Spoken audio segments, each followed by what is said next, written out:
चोर प्रभु, जय जय माखन चोर। और धर्म जब आपके अंदर विशेष मात्रा में होगा तो धर्म ही आपको ये निर्णय कराएगा कि ये पीना सही है और ये पीना गलत है। कंधे से कंधा मिलाकर चलने वाला कोई होता है तो धर्म ही हमारे संग जाता है। धर्म है, इसलिए धर्म ये बताता है 5000 साल पुरानी बात अभी वैज्ञानिकों को 2-3 साल पुरानी बात है। 3 साल पहले समुद्र के अंदर द्वारिका में एक नगरी प्राप्त हुई और एक पलड़ा यदि भारी है दूसरा कम है तो हिसाब नहीं होगा। हिसाब तब होता है जब दोनों पलड़ा। हाँ। हेलो गाइस, तो स्वागत है मेरे यूट्यूब चैनल में हूं कुलप्रसाद निरोला और आप देख रहे हैं मेरे चैनल कुलप्रसाद निरोला। तो गाइस आज हम जाने वाले हैं धनसिरी, जो कि वहां पर भागवत हो रहा है। तो भागवत का कैसा है नज़ारा वो भी दिखाएंगे। तो फिलहाल अभी हम लोग स्टेशन की तरफ जाएंगे, स्टेशन का कैसा नज़ारा है आपको दिखाऊंगा, ठीक है गाइस। जैसे यहाँ पर देख सकते हैं हमारा ट्रेन छूट चुका है और ये सब लोग हंस रहे हैं सब लोग हंस रहे हैं। हम लोग देखने जा रहे हैं श्री अनुराग आचार्य जी को, जो कि मीठी मीठी कथाएं सुनाएंगे, आपको भी दिखाऊंगा। देखिए गाइस, बहुत ही अच्छे मोटिवेशन बात करते हैं। तो अभी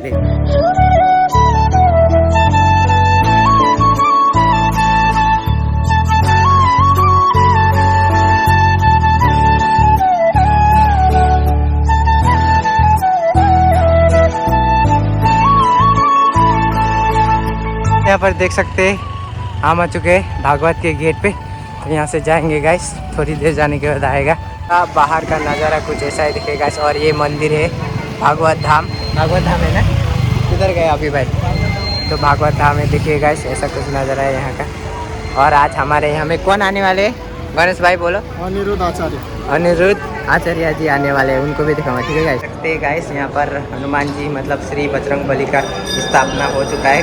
कल शायद हुआ, मैं नहीं आया था, मैं घर चला गया था। तो ऐसा कुछ नजर है। उधर में राधा कृष्ण है, वो भी दिखाने जा रहा हूँ आपको, देखिए।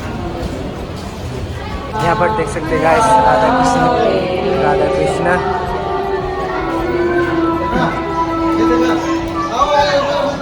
और इधर गाइस पूजा पाठ हो रहा है यहाँ पर सब भगवान के पूजा पाठ हो रहे हैं, देखिए। और वहाँ भी शिवलिंग है, ये देखिए शिवलिंग, ऐसा कुछ नज़र है यहाँ का। और ऊपर जाके मैं आपको दिखाऊंगा कैसा है, ठीक है गाइस। यहाँ से देखिए ऊपर से नज़ारा कुछ ऐसा है, देखिए भागवत धाम का। यहाँ में ये बाजार है गाइस, देखिए। और इधर का नज़ारा कुछ ऐसा है, आपको मैं दिखा रहा हूँ, देखिए गाइस। और यहाँ में सब लोग बैठे हुए हैं। और गाइस यहाँ का व्यूज़ चेक करिए गाइस, बहुत ही खूबसूरत। तो उधर जाके भी दिखा रहा हूँ मैं गाइस, चारों तरफ घूम के दिखाऊंगा, है ना भाई? हाँ बोलो।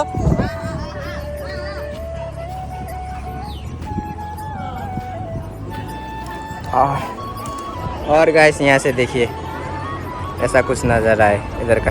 तो चारों तरफ घूम के मैं दिखाया। तो अभी गुरुजी आएंगे तो आपको दिखाऊंगा, ठीक है गाइस। ऑलराइट गाइस, यहाँ पर देख सकते हैं जिनका आपको बेसब्री से इंतज़ार था वो खड़े आ चुके हैं। और यहाँ पर देख सकते हैं हमारे श्री अनुरुद्ध आचार्य जी आ चुके हैं। और यहाँ में काफ़ी लंबी लाइन लगी हुई है, भीड़ है गाइस, देखिए। सब लोग उनको दर्शन करने के लिए तरस रहे हैं गाइस। कोई फ़ोटो क्लिक कर रहा है, कोई वीडियो बना रहा है, जैसे कि मेरे को ही देख सकते हैं आप, मैं भी वीडियो बना रहा हूँ। और यहाँ में देख सकते हैं गाइस सब लोग, इतना ज़्यादा भीड़ है गाइस। तो चलो गाइस चलते, अभी उनको भी रास्ता देना पड़ेगा ना।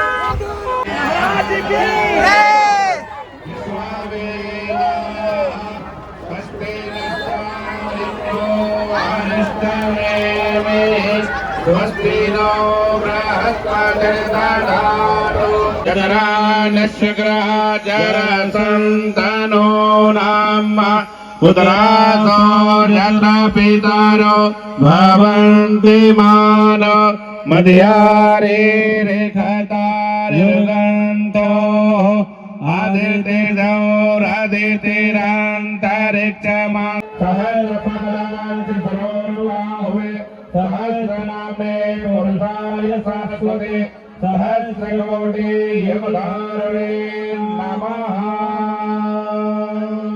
ध्येयं सदा परिभवग्नमवेष्टदोहं वेदास्मरण। श्री गौरी गोपाल सरकार की, साक्षात श्री गौरी गोपाल जी का आगमन हुआ है। आज गौरी गोपाल जी भागवत धाम धनसिरी पधारे हैं। हम आप सभी को यह सौभाग्य प्राप्त हुआ है, इनका परम मंगलमय आगमन से यह धनसिरी दिव्य और भव्य हुआ है।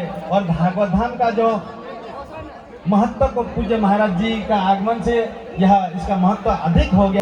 आचार्य जी महाराज की, भागवत धाम की, भागवत भगवान की, भागवत भगवान की, वृंदावन धाम की। जय जय श्री राधे।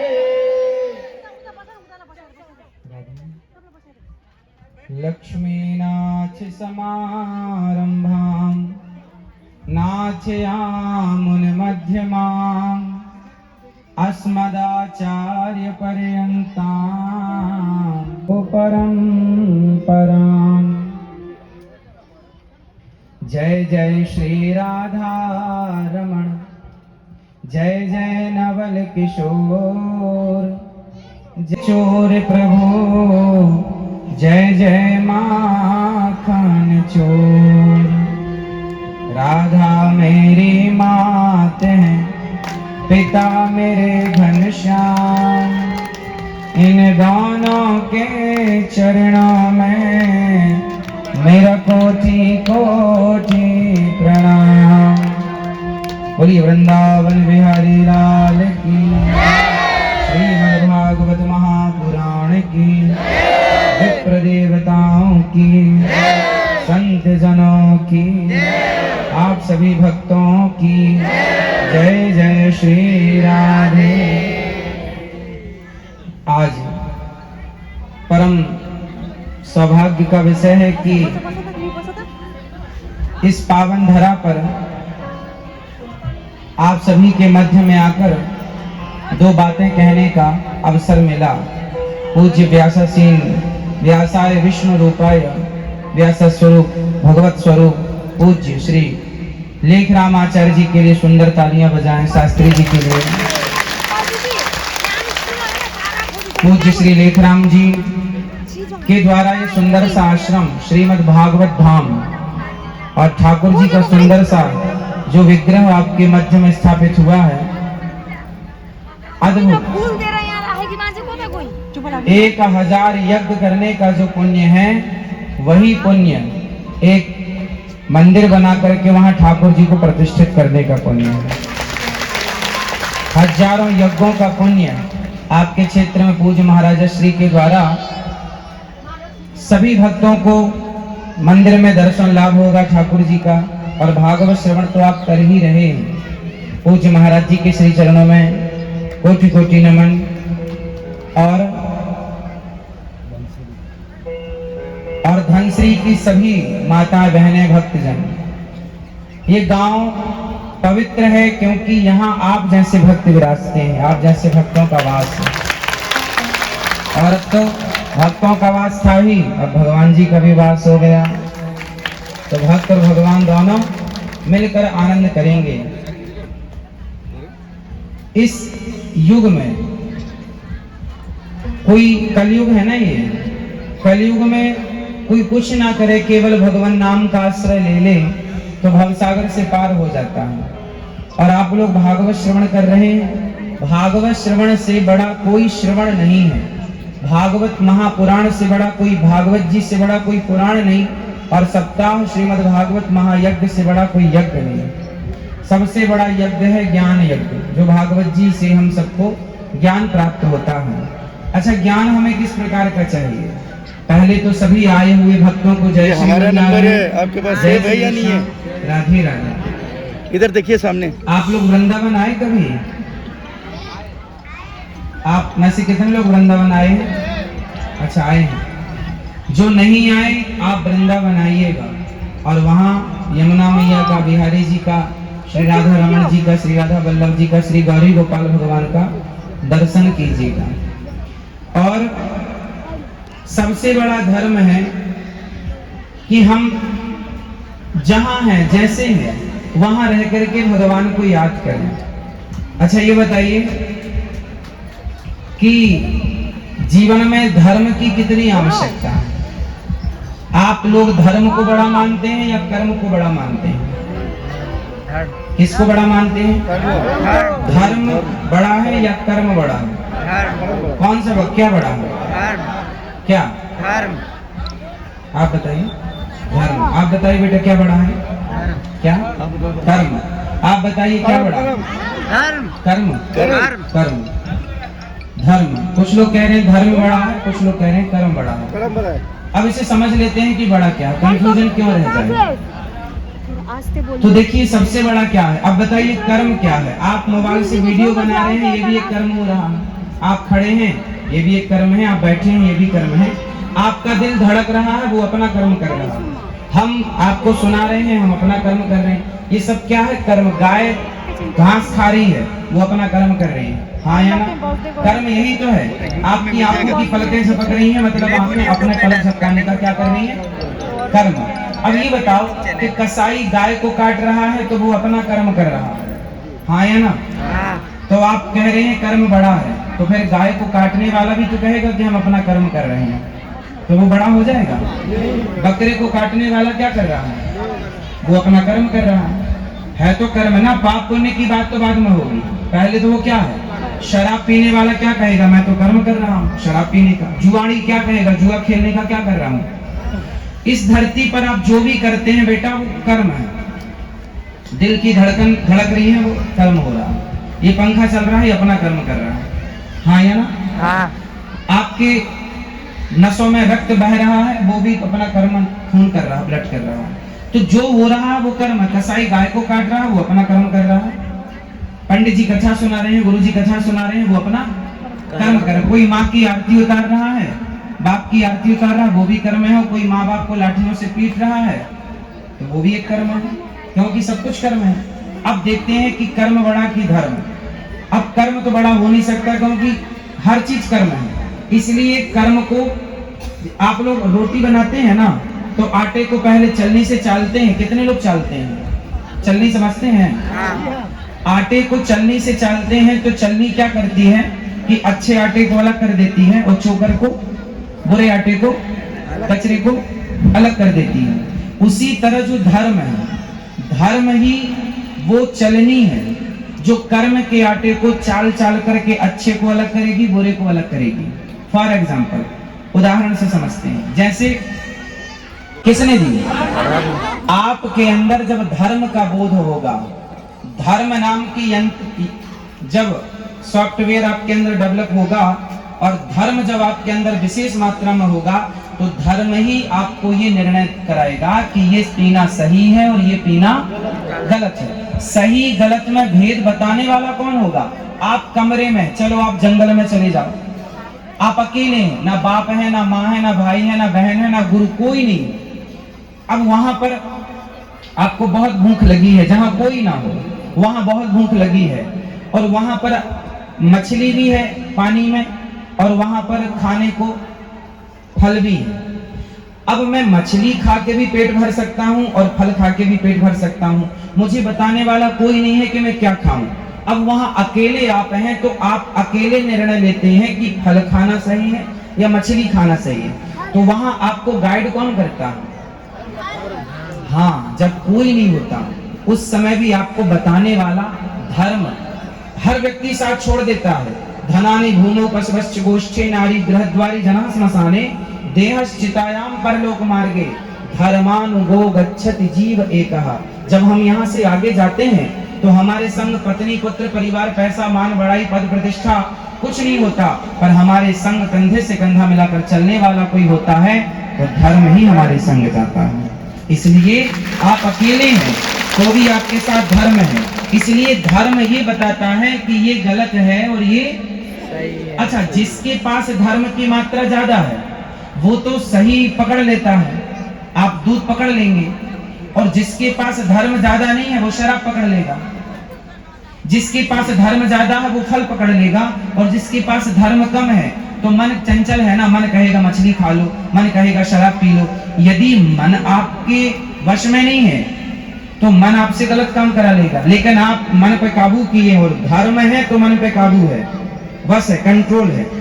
तो मन आपके कंट्रोल में है तो आप अपने मन को समझा सकते हैं कि भाई तू मुझे गलत गाइड कर रहा है, तू मुझे गलत समझा रहा है, ये शराब पीना, ये मांस खाना गलत है, ये सही है, फल खाओ, आप 56 भोग खाओ, आप सत्संग करो, अच्छी चीजें ग्रहण करो। तो जीवन में जो लोग कहते हैं कर्म बड़ा है, तो उनसे आप पूछना कि फिर कसाई तो गाय काट रहा, वो भी अपना कर्म, वो बड़ा कैसे हो सकता? इसके लिए कर्म बड़ा है, ये सेंटेंस अधूरा है, इसे पूरा ऐसे किया जाएगा, कर्म बड़ा है तब जब धर्म का ज्ञान हो। यदि धर्म का नॉलेज नहीं है आपको, तो आप ये नहीं कह सकते कि कर्म बड़ा है। कर्म बड़ा है, लेकिन पहले धर्म की कसौटी से कसना पड़ेगा, धर्म की चलनी से उसे चालना पड़ेगा कि कौन सा ग्रहण करने योग्य कर्म है और कौन सा ग्रहण करने योग्य कर्म, कौन सा करने योग्य है, कौन सा करने योग्य नहीं है। चलो बताओ, आपका धर्म क्या है? आप बताइए, आपका धर्म क्या है? आपका धर्म क्या है? आपका धर्म क्या है? आपका धर्म क्या है? सनातन का मतलब होता है पुराना। आपका धर्म, सनातन की परिभाषा क्या है? पुराने को सनातन कहते हैं। जैसे ये गांव को हम कहते हैं सनातन गांव, सनातन मीन्स पुराना गांव। ये कितने पुराना? 1000 साल पुराना, लाख साल पुराना, है ना? आसाम कितने साल पुराना? करोड़ों साल पुराना। जब से दुनिया है तब से आसाम है, तो हम कह सकते हैं सनातन है आसाम, सनातन है भारत। इसी प्रकार कहते हैं सनातन धर्म। धर्म मीन्स जो हमने बताया, और सनातन का मतलब होता है पुराना। अब आपको आज हम व्याख्या करेंगे, समझाएंगे कि आपका धर्म क्या है। देखो, आपका धर्म क्या है? आपने कह दिया हमारा सनातन धर्म, आपसे और हम जोर लगाएंगे तो आप कह देंगे हमारा हिंदू धर्म। देखो, ये व्याख्याएं नहीं है पर्याप्त व्याख्याओं के लिए आपको गहराई में उतरना पड़ेगा। गीता में लिखा है स्वधर्मे निधनम श्रेयः परधर्मो भयावह। स्वयं के धर्म में रहना। अब धर्म क्या है? आप रामचरितमानस पढ़ते हैं? रामचरितमानस पढ़ते हैं? नहीं पढ़ते, पढ़िएगा। उसमें लिखा है कि परहित सरिस धर्म नहीं भाई, पर पीड़ा सम नहीं अधमाई। परहित, लोगों का भला करना, लोगों की हेल्प करना, लोगों को उनके दुख दर्द में काम आना, ये हमारा धर्म है। हमारा धर्म क्या है? लोगों की मदद करना, सेवा करना। और धर्म न दूसर सत्य समाना, आगम निगम पुराण बखाना। सबसे बड़ा धर्म है सत्य। आप में से कितने लोग हरिश्चंद्र को जानते हैं? मतलब जानते हैं, सुना। हरिश्चंद्र, राजा हरिश्चंद्र के बारे में किस किसने सुना? सुना? हमारे देश में एक राजा हुए हैं हरिश्चंद्र, जिन्होंने सत्य के लिए अपनी पत्नी तारा को, अपने पुत्र रोहित को और अपने आप को काशी की बाजार में बेच दिया, अपने आप को बेच दिया। लेकिन अपने धर्म को उन्होंने, अपने सत्य को उन्होंने, तो हमारा धर्म है सत्य। इसलिए जब आपसे कोई पूछे कि आपका धर्म क्या है, तो आप कहते हैं सनातन ना। आपको ये कहना चाहिए हमारा धर्म है सत्य, सनातन धर्म। सत्य पहले, हमारा धर्म पहले क्या है? सत्य। इसलिए आवाज लगाई जाती है सत्य सनातन धर्म की। सत्य ही सनातन है, मीन्स आप बैठे रहिए, सत्य ही पुराना है। इसलिए हमारा धर्म क्या है? सत्य। जो व्यक्ति सदा सत्य के रास्ते पर चलता हो वही सनातनी है, वही सत्य के रास्ते पर। तो दया धर्म का मूल है। दया ही धर्म है, सत्य ही धर्म है, परोपकार ही धर्म है, और रामो विग्रहवान धर्मः, भगवान राम ही धर्म है, भगवान कृष्ण ही धर्म है। इसलिए आप लोग ना रामचरितमानस पढ़ा करिए, अपने धर्म को जानिए, आपके अपने ग्रंथों को जानिए, अपने बच्चों को गीता समझाइए, अपने बच्चों को रामचरितमानस समझाइए। यदि आप नहीं समझाएंगे तो कोई दूसरा समझा देगा, और दूसरा समझा देगा तो आपके अपने दूसरे हो जाएंगे। इसलिए आप समझाओ। अच्छा बताइए, इस धरती पर जब से धरती बनी है, जब से पृथ्वी है, सबसे प्राचीन, सबसे पुराना धर्म क्या है? हिंदू सनातन संस्कृति को छोड़कर बाकी जितने हैं मजहब, पंथ और संप्रदाय हैं, हम ही ऐसे हैं। 5,500 साल पहले भगवान श्री कृष्ण द्वारिका में थे। कितने साल? जब भगवान गए तो द्वारिका को पानी में डुबा कर गए, ये सुना है आप लोगों ने? अच्छा, भगवान गए पानी में डुबा के चले गए, आपने सुन लिया, हमने सुना दिया। क्या इस बात के कोई सबूत हैं? बताइए क्या सबूत है कि पानी के अंदर द्वारिका भगवान डुबाए? आप आश्चर्य मानेंगे, ये बात भागवत जी में लिखी है कि भगवान ने पानी में द्वारिका डुबाई। और ये बात कब की है? 5,500 साल पुरानी। 5,500 साल पुरानी बात अभी वैज्ञानिकों को 2-3 साल पुरानी बात है। 3 साल पहले समुद्र के अंदर द्वारिका में एक नगरी प्राप्त हुई। उस नगरी को जब खोजा गया वैज्ञानिकों के द्वारा कि कितनी प्राचीन है, तो पता लगा कि 5,500 साल पुरानी है। मतलब भागवत में जो बताया जाता था वो सनातन था, मतलब यथार्थ था, वो सत्य था, वो झूठ नहीं था। विज्ञान में हमें पढ़ाया जाता है मोहनजोदड़ो हड़प्पा संस्कृति। हड़प्पा संस्कृति मोहनजोदड़ो के पहले बताओ क्या था? विज्ञान के पास ठोस क्या सबूत है मोहनजोदड़ो और हड़प्पा संस्कृति के पहले? है कोई सबूत? साइंस के पास नहीं है। मोहनजोदड़ो हड़प्पा संस्कृति कितनी पुरानी संस्कृति है? 1800 साल पुरानी। और ले लें तो 2000 साल। 2000 साल पुराना इतिहास केवल विज्ञान के पास मौजूद है पूरी दुनिया में। इसके पुराना कोई इतिहास नहीं है। लेकिन हमारा इतिहास उस दिन से है जिस दिन पृथ्वी की रचना हुई और ब्रह्मा जी के द्वारा सृष्टि का क्रम आगे बढ़ा। भागवत जी में लाखों साल पुराने इतिहास का वर्णन है, इसलिए भागवत जी को सबसे पुराना इतिहास कहते हैं। अब कोई कहे अच्छा आप में से किसी ने महात्मा गांधी को देखा है? नहीं। झांसी की रानी को देखा? नहीं देखा।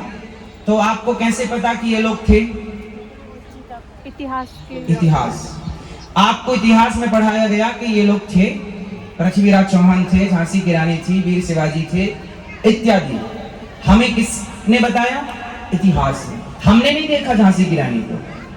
सोचो कि आज के इतिहास को हम मानते हैं तो सबसे प्राचीन इतिहास जो है सर्व वेदेतिहासानां सारं सारं समुद्रतम, सबसे पुराना इतिहास है हमारा महाभारत और हमारे वेद सबसे पुराने हैं। यदि हम आज के इतिहास को मानकर महात्मा गांधी झांसी की रानी को सत्य मानते हैं तो उस इतिहास को मानकर भगवान राम और भगवान कृष्ण पर संदेह क्यों किया जाता है?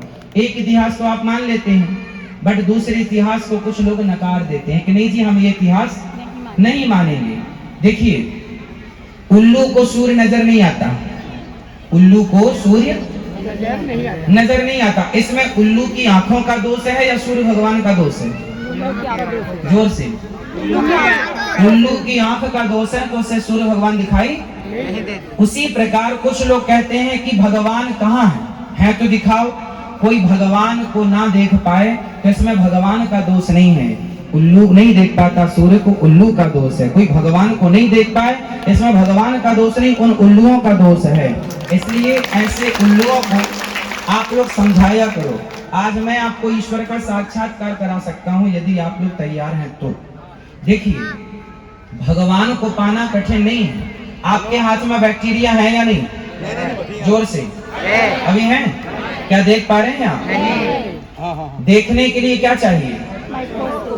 मशीन चाहिए, यंत्र चाहिए, माइक्रोस्कोप चाहिए। बिना यंत्र के जब बैक्टीरिया नजर नहीं आ रहा है तो बिना मंत्र के भगवान कैसे नजर आएगा? सिंपल है। आज हमें अमेरिका में किसी से बात करनी हो तो मोबाइल की जरूरत है, मशीन की जरूरत है, यंत्र की जरूरत है। हाँ या ना? जैसे आज हम लोग यंत्र के द्वारा विदेशों में बैठे लोगों से बात कर सकते हैं यंत्रों के द्वारा, उसी प्रकार आज भी मंत्रों में वह ताकत है कि मंत्र का जाप करे तो कोई ईश्वर का साक्षात्कार कर सकता है। अब कोई कहे कि नहीं जी हमें भगवान दिखाओ, हमें भगवान दिखाओ। एक बार एक सज्जन ने, एक राजा ने ढिंडोरा पिटवा दिया कि मैं सारे मंदिर तोड़ दूंगा, तुम मुझे भगवान दिखाओ। यदि भगवान नहीं दिखा पाए तो मैं सारे मंदिर तोड़ दूंगा, सारी मूर्तियां हटा दूंगा और कोई पूजा नहीं करेगा। तुम झूठी पूजा करते हो, यदि है भगवान तो दिखाओ। राजा बड़ा दुष्ट था, उसने आदेश दे दिया। समय 1 महीने का समय दिया, 29 दिन बीत गए, महीने का अंतिम दिवस था। सारे लोग, भक्त लोग, संत लोग, साधु लोग परेशान हो गए कि दुष्ट राजा को कैसे समझाएं।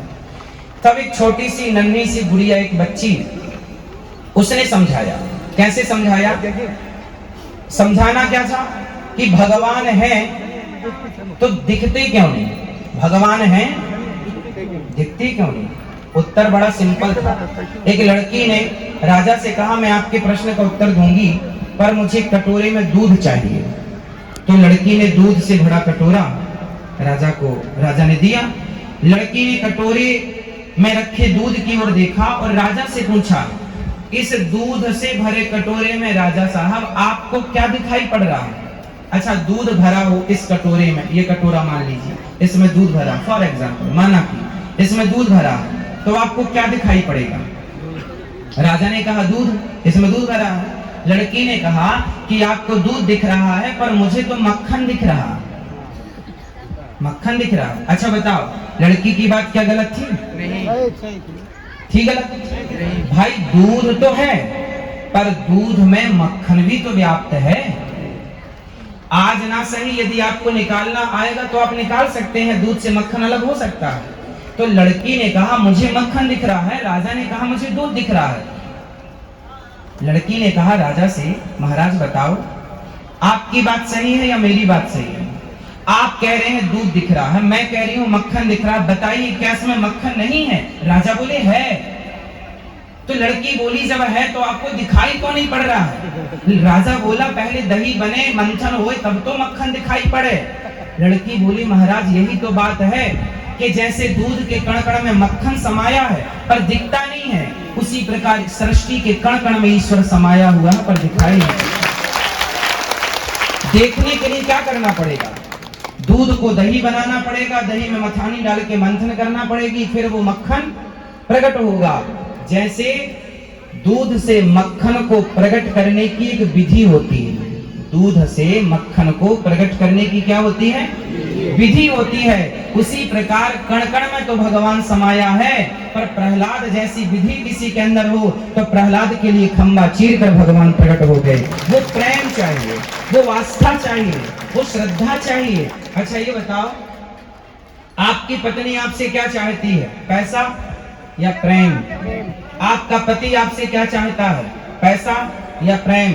चलो बताओ, आप लोग किसके भूखे हैं? पैसे के? आप अपने गृहस्थी में, आप अपनी पत्नी से, आप अपने पति से, आप अपने बच्चों से क्या चाहते हैं? प्रेम या पैसा? हमारे बच्चे हमें पैसा कम दें ना दें, हमसे प्यार से बातें करें, प्यार से बोलें, प्यार से रहें, आदर करें। हमारी पत्नी हमें प्रेम करे, हमारा पति हमें प्रेम करे, हमारी बहन हमें प्रेम करे। पैसा तो आ ही जाएगा, पैसे की बड़ी बात नहीं है। लोग तो गुजारा झोपड़ियों में भी कर लेते हैं यदि प्रेम है तो बड़ा पैसा है या प्रेम? प्रेम बड़ा है। आपको क्या चाहिए? प्रेम। आप किससे प्रसन्न होते हैं? हाँ, जब आप प्रेम से प्रसन्न होते हैं तो भगवान किससे प्रसन्न होंगे? इसलिए राम ही केवल प्रेम प्यारा, जान ले जो जान नहीं हारा। भगवान यदि मिलेंगे आपको तो प्रेम से मिलेंगे। मीरा ने भगवान से प्रेम ही तो किया। नरसी रादास गौरांग महाप्रभु श्री चैतन्य महाप्रभु ने भगवान से क्या किया? प्रेम किया। इसलिए भगवान को पाना हो तो प्रेम करना सीखिए। क्या करेंगे भगवान से? कितना? जितना आप अपने बेटे से करते हैं, जितना आप अपने परिवार के प्रत्येक सदस्य से करते हैं, उसी प्रकार भगवान को अपने घर का एक सदस्य बनाइए कि हे प्रभु आप, अच्छा आप लोग भगवान को किस रिश्ते से देखते हैं? आप भगवान से आपका क्या संबंध है, क्या रिश्ता, क्या रिलेशन है आपका? बताइए क्या रिश्ता है आपका भगवान से? मैं ये बताओ, आप भगवान को क्या मानती हैं? दोस्त नहीं, मैं आप बताओ, बताओ मेरी माँ। क्या देखो नहीं बता पा रहे हैं ना आप लोग? भगवान से आपका क्या रिश्ता है? दोस्त। बैठे बैठे बताओ। प्रेम का? मित्र। भाई बेटे से भी तो प्रेम है आपका, लेकिन कोई आपसे पूछेगा कि ये कौन है आपका, तो आप ये ना कहोगे कि प्रेम करिए मेरा बेटा, आप ऐसा कहते हैं। आपके पति से भी आपका प्रेम है, पर कोई पूछेगा ये आपके कौन है, तो आप ये ना कहोगे कि प्रेम का रिश्ता है, ये हमारे पति है।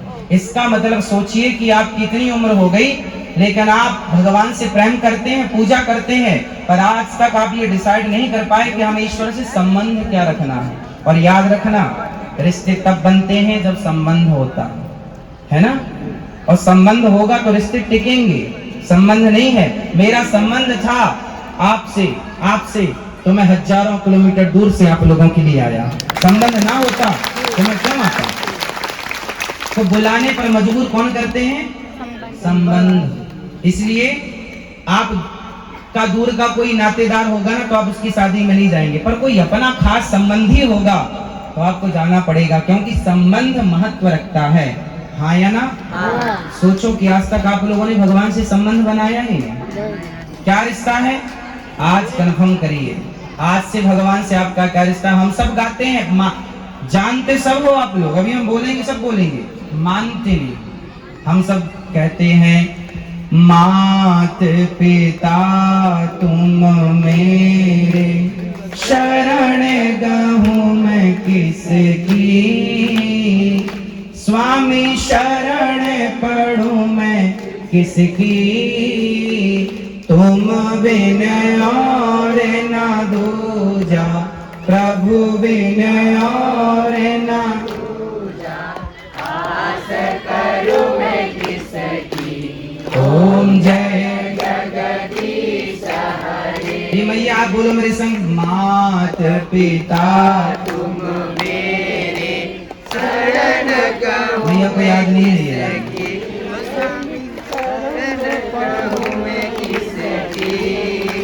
तुम बिना और न दूजा, प्रभु बिना और न दूजा, आस करूं मैं किसकी, ओम जय जगदीश हरे। ये आरती आप लोग गाते हैं? हाँ गाया करो, और आरती गाया मत करो, उसके अर्थ को समझा करो। गाने के साथ साथ समझना पड़ेगा ना कि भगवान से हम क्या कह रहे हैं कि मात पिता, हे प्रभु आप ही हमारे पिता हैं, आप ही हमारे, त्वमेव माता च पिता त्वमेव, त्वमेव बंधुश्च सखा त्वमेव, त्वमेव विद्या द्रविड़म त्वमेव, त्वमेव सर्वम, माता रामो मत पिता रामचंद्र, स्वामी रामो मत सखा रामचंद्र। हे प्रभु आप ही हमारे सब कुछ, आप ही हमारे सब कुछ है। तो इसे कहते हैं समर्पण। भगवान तब मिलेंगे, पति पत्नी। मैया रुको, अभी बिल्कुल पंचायत ना करो। रिश्ते अच्छे चलाने के लिए क्या चाहिए? रिश्ते अच्छे चलाने के लिए समर्पण चाहिए। पत्नी समर्पित हो जाए पति में और पति समर्पित हो जाए पत्नी में, तो फिर वो रिश्ते में कभी दरार पड़ ही नहीं सकती। उसी प्रकार भक्त को समर्पण करना पड़ेगा। कैसे क्या करना पड़ेगा? हाँ, तुम्हें सौंपता हूँ अमानत तुम्हारी, कृपा की न होती जो आदत तुम्हारी। गरीबों के दिल में जगह तुम न पाते, तो किस दिल में होती हिफाजत तुम्हारी। कृपा की न होती जो आदत तुम्हारी। भगवान बड़े दयालु है। अच्छा बताओ, भगवान दयालु है या नहीं है? तो उन्होंने दया करके आप लोगों को क्या दिया? भक्ति। क्या क्या? जैसे सुख शांति दी आपको। मैं आपको क्या दिया? शांति है। अच्छा, तो मैं ये बताएंगे आपको क्या मिला? भगवान ने क्या दिया आपको? हाँ बेटा बेटी, मनुष्य जीवन। भगवान बड़े दयालु हैं। भगवान बड़े दयालु हैं। इतने दयालु हैं कि उन्होंने हम पर दया की और हम लोग 84 के चक्कर में भटक रहे थे। 84 का चक्कर जानते हैं? 84 का चक्कर, कुत्ता बिल्ली पशु पक्षी हमें बनना पड़ता है। ये 84 जैसे 10वीं क्लास में लेसन 1, लेसन 2, पाठ 1, पाठ 1, पाठ 2, जब पाठ 25 पूरे हो जाते हैं, जब एग्जाम होते हैं, तब फिर हम आगे की क्लास में प्रवेश करते हैं। उसी तरह 84 लाख योनियां हैं। चींटी से लेकर हाथी तक कितनी योनियां हैं? 84 लाख। चींटी, कुत्ता, बिल्ली, हाथी, शेर, कौआ, मछली, सब कुछ हमें बनना पड़ा। वो सारा बनने के बाद भगवान ने हम पर कृपा की और उन्होंने कृपा की और हमें ये मानव का शरीर दिया। इस शरीर से क्या पाना है हमें? इस शरीर से उस ज्ञान को प्राप्त करो, जिस ज्ञान को प्राप्त करने के बाद कुछ पाने की जरूरत नहीं है। वो ज्ञान स्वरूप ईश्वर है। अच्छा एक बात बताओ, एक बात बताओ कि आप लोगों का ये मानव का शरीर है, आपने कभी कुत्ते को देखा, गधे को देखा? कभी सोचा आपने कि यदि भगवान हमें गधा बना देते तो हम शिकायत किससे करते, हमें कुत्ता बनाते तो शिकायत किससे करते? इसलिए बड़े भाग्य मानुष तन पावा, दुर्लभो मानुषो देहो देहि नाम क्षण भंगुरा। बड़े भाग्य से मानव का शरीर मिलता है और आप लोगों को मिला है। अच्छा बताओ, मानव का शरीर किस लिए मिला है? आप मनुष्य क्यों बने हैं? आपकी सास, आपके ससुर, आपके पूर्वज वो क्या किए? वो जन्म लिए, आए, खाया, शादी की, बच्चे पैदा किए और मर गए। आपके पूर्वजों ने क्या किया? आए, खाए, बच्चे पैदा किए और मर गए। वही क्रम चला रहा है। बताइए कुछ हटके हुआ? सब लोग आते हैं 100 साल के लिए, कोई 70 साल के लिए, कोई आया, जवानी आई, शादी की, बच्चे पैदा किए, खाया पिया सोया मौज किया, मर गए, फिर खाया पिया सोया मौज करे, मर गए। तुम्हारी हजारों पीढ़ी मर चुकी हैं। ऐसे ही आप सबकी बोल रहा हूं, हमारी भी, हमारी हजारों पीढ़ी आए, खाए, सोए, बच्चे पैदा किए, छुट्टी, 100 साल पूरा हो, चलो मर गए। बोलो हाँ या ना? हाँ। इसी क्रम में आप लोग भी चल रहे हैं। आए, खाए पिए सोए, बच्चे पैदा किए और मर गए। ये काम सुअर भी कर रहे हैं, खाना, सोना और बच्चे पैदा करना। आपके यहाँ के कुत्ते भी बच्चे पैदा करते होंगे, सुअर भी करते हैं और आप लोग भी करते हैं। तो बच्चे पैदा आप भी करते हैं, बच्चे पैदा सुअर भी करते हैं। तो आप में और सुअर में अंतर क्या है? बच्चे पैदा आप भी खाते हैं, सुअर भी खाता है, खाते दोनों हैं। आप भी सोते हैं, वो भी सोता है। अलग क्या है आपका? आपका सब कुछ वही है जो एक सुअर का है, बस शरीर अलग अलग है, शरीर अलग है, बाकी तो स्वभाव ऐसी है। इसलिए ये मानव का शरीर बच्चे पैदा करने के लिए नहीं, खाने के लिए नहीं। इसलिए हमारे देश के ऋषि मुनि जंगलों में रह करके भोजन भोग का त्याग करके और केवल भगवान से संबंध जोड़ते हैं, क्योंकि ईश्वर को पा सकते हो तो इस मानव के शरीर से पा सकते हो। कुत्ता बिल्ली 84 लाख योनियों में कोई शरीर ऐसा नहीं है जो प्रभु को प्राप्त करा दे। भगवान को पाने के लिए केवल साधन धाम मोक्ष कर द्वारा इस शरीर को पाकर ही ईश्वर को पाया जा सकता है। इसलिए अपना मन, हम ये नहीं कहते गृहस्थी छोड़ दो, रहो, पत्नी के साथ रहो, परिवार के साथ रहो, पर सबके साथ रहकर मन को भगवान के चरणों में लगाए रखो और प्रार्थना करते रहो कि हे नाथ, मैं आपको कभी, हे नाथ, बोलो मेरे संग, हे नाथ, मैं आपको कभी भूलू नहीं। अच्छा ये बताओ, भगवान कितने होते हैं? ये मैया बताएंगे भगवान कितने होते हैं? मैया आप बताओ, आप भगवान कितने होते हैं? मैया भगवान कितने होते हैं? आप लोगों की सबसे बड़ी गलती ये है कि आप लोग पैसा कमा रहे हैं, अच्छी बात है, परिवार चला रहे हैं, अच्छा, बिजनेस कर रहे हैं, अच्छा, सब करो। 23 घंटा व्यापार को दो, परिवार को दो, 23 घंटा में सब करो, पर 1 घंटा मेरे नौजवान भाइयों, सब लोग और मेरी माँ, आप जिम्मेदारी, 1 घंटा समय दो अपने सनातन धर्म को। घर घर जाकर राम की चर्चा करो, घर घर जाकर कृष्ण की चर्चा करो, घर घर जाकर अपने संतों की चर्चा करो। नहीं करेंगे तो वो दिन दूर नहीं जब कोई राम को जानेगा नहीं, सनातन को जानेगा नहीं। इसलिए आप यदि भूल गए चर्चाएं करना तो सनातन धर्म को जगाएगा कौन? पेड़ में पानी डालना छोड़ दो, सूख जाएगा। उसी तरह सनातन धर्म वह वृक्ष है जिसमें हम सत्संग का पानी डालते रहेंगे तो वो जिंदा रहेगा।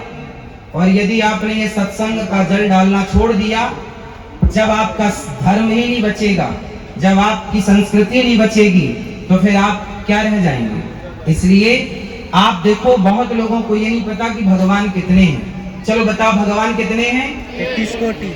ये लोगों को क्यों नहीं पता?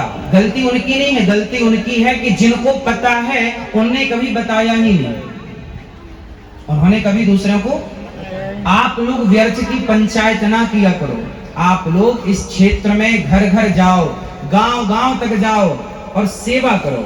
भगवान राम अयोध्या में रहते और अयोध्या के राजा बन जाते, वनवास ना जाते, तो बताओ राम की महिमा बढ़ती? अरे राम शबरी माता के पास गए और झूठे बेर खाए, तो शबरी की महिमा भी बढ़ा दी मेरे राम ने। केवट के पास जाकर केवट की महिमा बढ़ा दी राम ने। उसी तरह राम जी ने 14 साल भ्रमण किया और भ्रमण करने के बाद राजा बने। तो आपको भी थोड़ा सा समय निकाल के, खासकर नौजवान भाइयों को और माताओं को, एक महिला मंडल बनाओ, जहां जाकर के,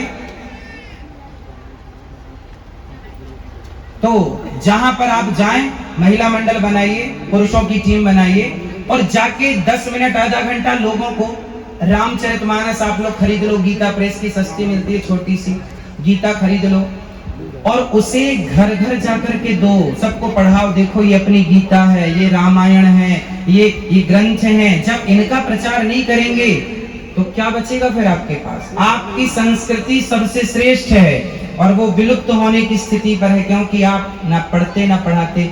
वो तो अच्छा हुआ कि आपके क्षेत्र में ऐसे महापुरुष हैं जिन्होंने अभी सनातन को बचाए रखा है। इनका साथ बनाए रखिएगा और इनके साथ कंधे से कंधे मिलाकर के यहाँ अपने धर्म की पताका को लहराते रहिएगा। चलो, भगवान कितने हैं? एक। क्या नाम है उनका? जो एक ईश्वर आप कह रहे हैं, क्या नाम है उसका? आप बताइए क्या नाम है? क्या मैया बताओ आप। एक जो भगवान होते हैं उनका नाम क्या है? नहीं, आप बताओ। ये तो यहाँ देखे ही नहीं रहे। बताओ, एक भगवान जो होते हैं क्या नाम है? हाँ, किसके बेटे हो? बहुत अच्छे हो, समझदार। इनसे तो समझदार ही हो। जो एक ईश्वर है, जो एक परमात्मा की बात होती है, वह एक है भगवान श्रीमन नारायण। एक जो है नारायण, उन्हें आप विष्णु भी कह सकते हैं। उनका नाम विष्णु है, उनका नाम हरि है, उनका नाम राम है, उनका नाम कृष्ण है। चाहे राम कहो, चाहे कृष्ण कहो, चाहे नरसिंह कहो, चाहे हरि कहो, विष्णु कहो, नारायण कहो, सबका मतलब एक के नाम अनेक रूप रूपाय विष्णवे प्रभु विष्णवे। भगवान एक होते हैं, नाम रूप अनेक होते हैं। तो भगवान कितने हैं? वह एक ही अनेक रूपों में। जैसे पानी कितना होता है? पानी एक होता है क्या? नहीं, पानी एक होता है, पर वह पानी जब बर्फ बन जाता है तो पानी ही तो बर्फ बनता है, पर पानी और बर्फ दो हो गए, जबकि है एक। पर व्यवहार की दृष्टि में, अच्छा, पानी से भाप निकलती है। जब आग में तपाते हो बर्तन तो क्या निकलती है? भाप भी पानी है, जबकि है पानी, पर व्यवहार में कहेंगे भाप। ओस सवेरे सवेरे क्या गिरती है? ओस समझते हैं आप लोग? ओस सवेरे बूंदे गिरती है पानी, वो भी पानी है, पर उसे कहा क्या जाता है व्यवहार में? ओस। पानी एक है, लेकिन उसके व्यवहार में नाम कितने हो गए? 4 हो गए। और भी हो सकते हैं, पानी, बर्फ, भाप, ओस। और भगवान के चरणों से जुड़ जाएगा तो वही पानी चरणामृत हो जाएगा।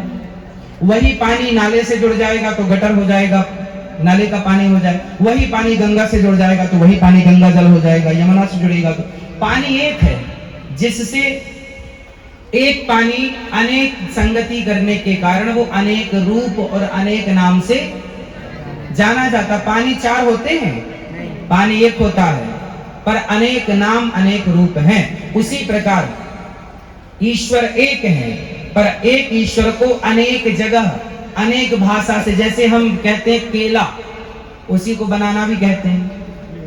हाँ या ना? जैसे हमारे यहाँ चलनी होती है, आटा चालने की, हमारे यहाँ चलनी कहते हैं। दूसरी भाषा में उसे दूसरा नाम देते होंगे। बात वही है, वस्तु वही है, पर भाषा अलग है। उसी चीज को कहने के लिए भाषा अलग है। ये बात आप मानते हैं? जैसे भाषा का भेद होता है, वस्तु का भेद नहीं होता। उसी प्रकार ईश्वर तो एक है, उस एक ईश्वर को अनेक भाषाओं में कहा गया तो अनेक नाम हो गए उसके, अनेक भाषा में।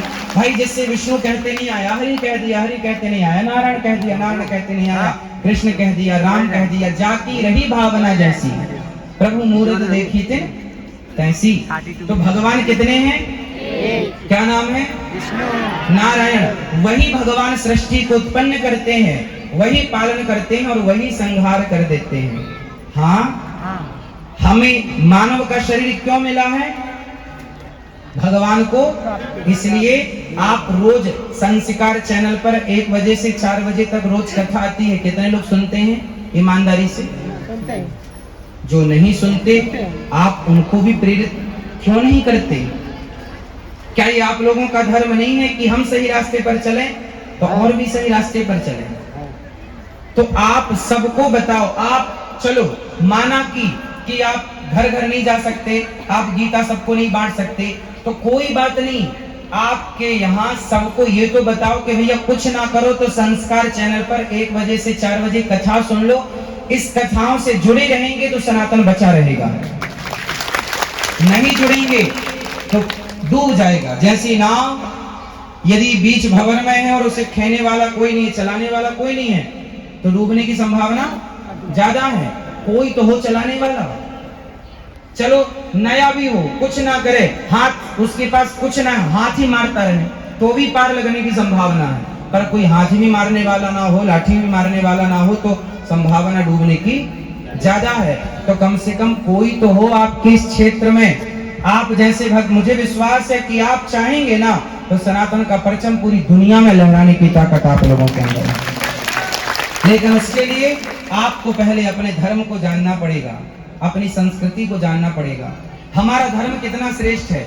अजामिल जैसा पापी केवल नाम लेता है और भवसागर से पार हो जाता है। केवल नाम।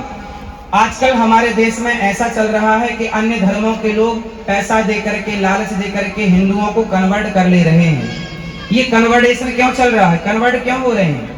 इसलिए हो रहे हैं क्योंकि उन्हें अपनी संस्कृति, अपने धर्म का ज्ञान नहीं है। यदि आप लोग देते, कहते हैं स्वधर्मे निधनम श्रेया, स्वयं के धर्म में रहकर मर जाना श्रेष्ठ है, पर अपने धर्म का परित्याग करना श्रेष्ठ नहीं है। हमारे देश में ऐसे कितने हुए जो मर गए पर उन्होंने अपने धर्म को छोड़ा नहीं छोड़ा। महाराणा प्रताप का एक हाथी था, उस हाथी को मुगलों ने पकड़ लिया और उस हाथी से कहा कि तू हमारे लिए काम कर। वो हाथी इतना वीर था कि वो युद्ध करना जानता था, कईयों को पछाड़ देता था। तो उसको मुगलों ने कहा कि तू हमारे पक्ष में युद्ध कर। उसको अपने ढंग से समझाया, अपनी सेना में ले गया। पर वो हाथी था, जानवर था, उसने देखा कि मुझे मुगलों ने बंदी बना लिया है, मैं अपने राजा से इतना वफादार था कि वो हाथी खाना पीना छोड़ दिया, मर गया। लेकिन अपने सोचिए, जानवर होकर उसने दुश्मनों का साथ नहीं दिया। ये इतिहास कभी पढ़ा है आपने? कभी पढ़िएगा। फेसबुक व्हाट्सएप से समय निकला तो ये सब पढ़िएगा, बहुत कुछ मिलेगा। इसलिए अपने इतिहास को जानिए, अपने धर्म को जानिए, अपनी संस्कृति को जानिए। आप में से शराब कितने कितने लोग पीते हैं? सब पीते हैं। आप पीते हो शराब? नहीं। आप पीते हो? आप पीते हो शराब? पीते हो भैया? रोज पीते हो? कभी कभी?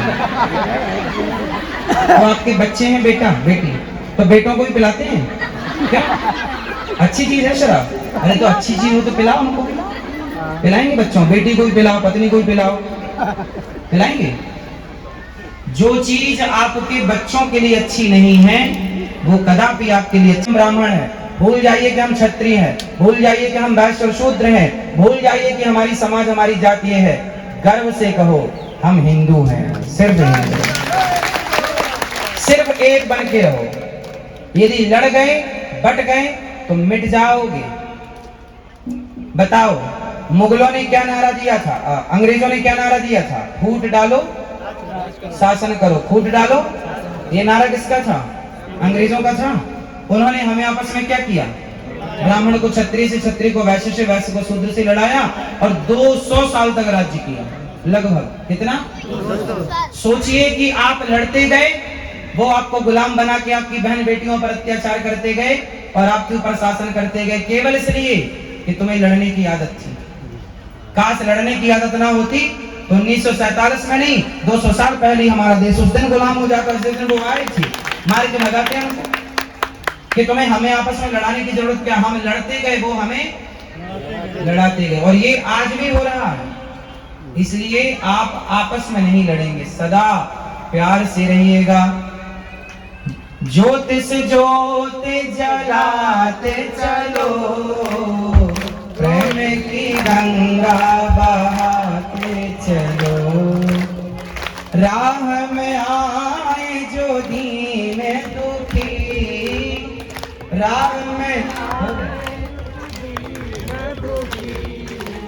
सबको गले से लगाते चलो।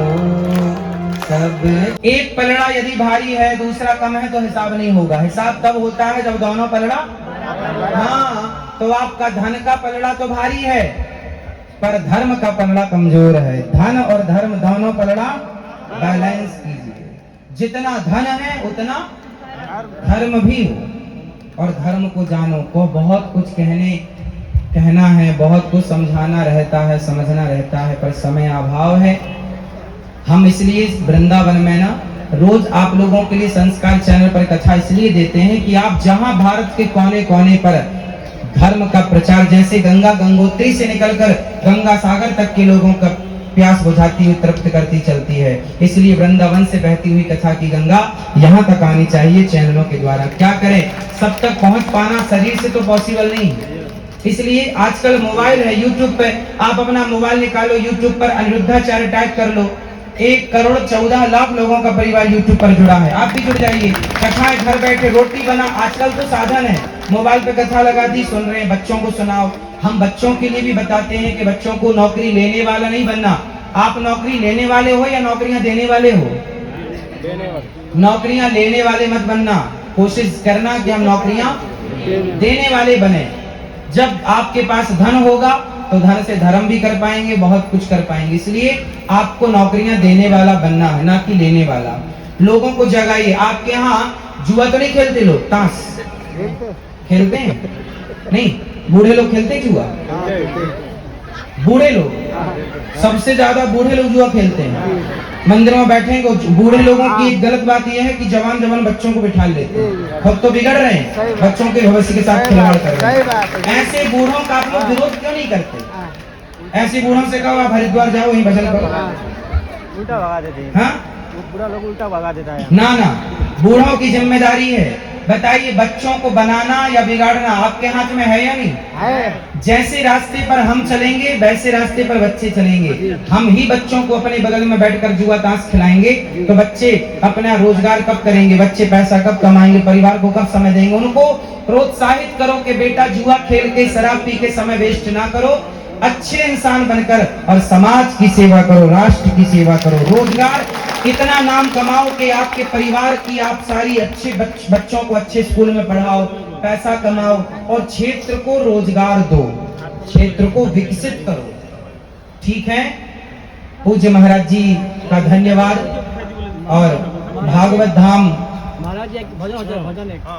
धनश्री गांव में प्राण प्रतिष्ठा के उपरांत अब भैया श्री लेखराम शास्त्री जी पीठाधीश्वर की उपाधि, आज ये महामंडलेश्वर पीठाधीश्वर, क्योंकि मुझे लगता है कि श्री लेखराम शास्त्री जी के द्वारा ये जो सुंदर सा कार्य आपके गांव में हुआ, यह अत्यधिक सराहनीय है, क्योंकि ऐसा कार्य होना इस क्षेत्र में जरूरत थी, इसलिए इन्होंने किया। एक बार पूज्य महाराज श्री के लिए सुंदर तालियां बजाएं और इनका साथ दें और महाराज जी के साथ वृंदावन आया करिए।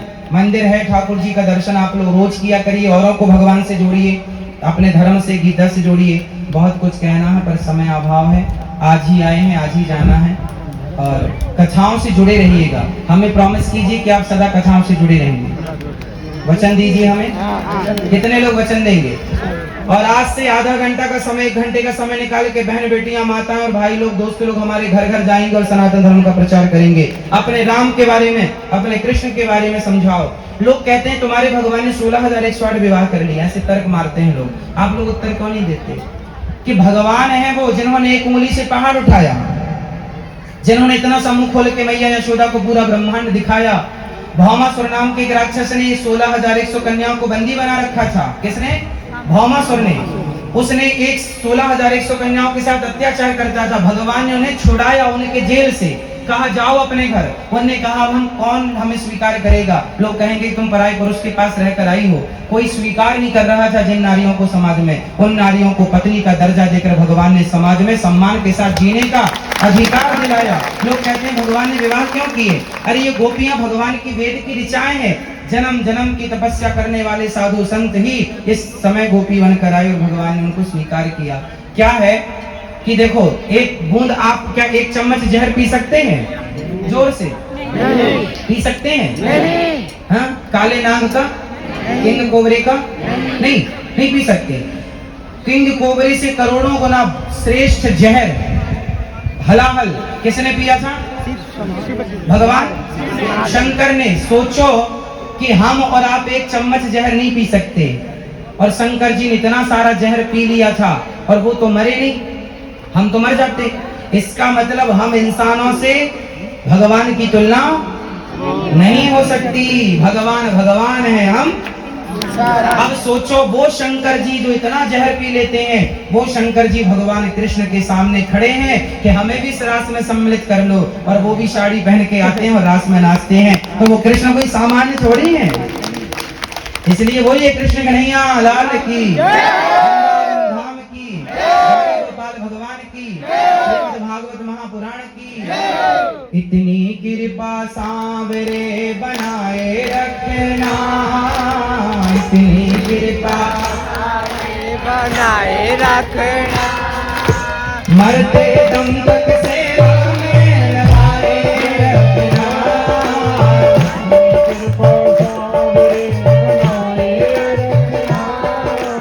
इतनी कृपा सांवरे बनाए रखना, इतनी कृपा सांवरे बनाए रखना, मरते दम तक सेवा में लगाए रखना, मरते दम तक सेवा में लगाए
रखना।